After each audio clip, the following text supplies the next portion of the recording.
தலையே வெட்டுவேன். மூளையை எடுத்து வந்து ரோட்ல போட்டு அடிப்பேன். தலையே வெட்டுவேன். மூளையை எடுத்து வந்து ரோட்ல போட்டு அடிப்பேன். தலையே வெட்டுவேன். மூளையை எடுத்து வந்து ரோட்ல போட்டு அடிப்பேன்.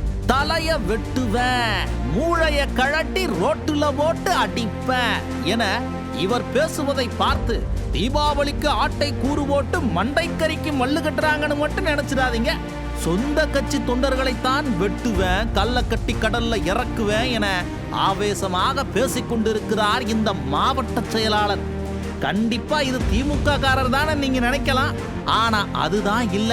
திமுகவின் ஜெராக்ஸ் காப்பி போல தமிழகத்தில் புதிதாக முளைத்திருக்கும் கலைச்செடியான தாவேகாவின் மாவட்ட செயலாளர் சுகுமாரன். எதுவுமே நாங்க அவசியமே கிடையாது. எனக்கு பொறுப்புலாம் கிடையாது, ஒரு கிடையாது. அழைச்சிட்டு உன் கூட்டாளிட்ட சொல்லி உன் காலை வெட்ட போறான்னு சொல்லி நான் வேற மாதிரி பேசுவேன். மறுப்பணி திரும்புதுல இந்த அதான் நான் சொல்றேன், நேரா சொல்றேன். தம்பி உடனே தான் சொல்றேன், நேரா அப்படியே வருவேன். 2000 பேர் அழைச்சிட்டு வருவேன். பிரிச்சு எடுப்பான். ஒருத்தன் சேர்த்தா அடி. நீங்க என்ன சொன்னாலும் நாங்க செய்யறோம். ஒருத்தன் சேர்த்தா அடி. எல்லா பேரும் சேர்ந்தாக்கா அதுக்கு வேற மாதிரி போயிடும். மாவட்ட செயலாளர் மட்டும் இல்ல, அவரது மகனும் சேர்ந்து கொலை பண்ணிடுவேன் உன்னைய என மிரட்டுகிறார்.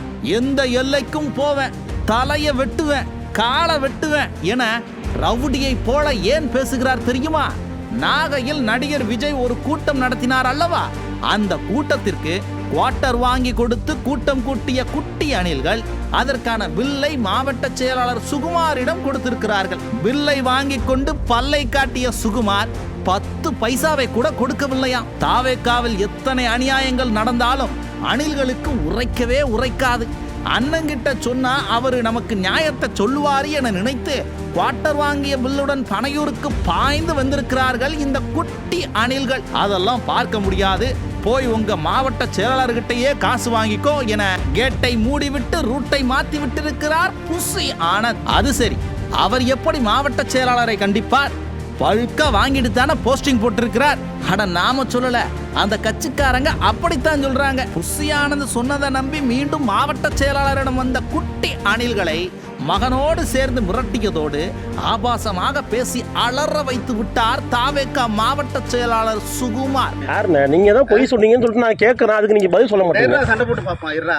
பதில் சொல்ல வேண்டியது அதுக்கு பதில் சொல்றேன்டா. எம்எல்ஏ அந்த கேஸ் கஞ்சா கேஸ் கஞ்சா கேஸுக்குள்ள சொல்ல கஞ்சா கேஸ் சொல்ல வேண்டியதுங்கிறேன். கஞ்சா கேஸ் நான் என்னடா நீங்க சொல்றது? நீ யாரா? நான் பொறுப்போடும் போய் நீ பொறுப்பு எடுத்துக்கிட்டா இன்னைக்கு எடுத்து போய் நீ ஏன்டா எடுக்கல? நீ ஏன் இன்னைக்கு வந்து இது பண்ண முடியல?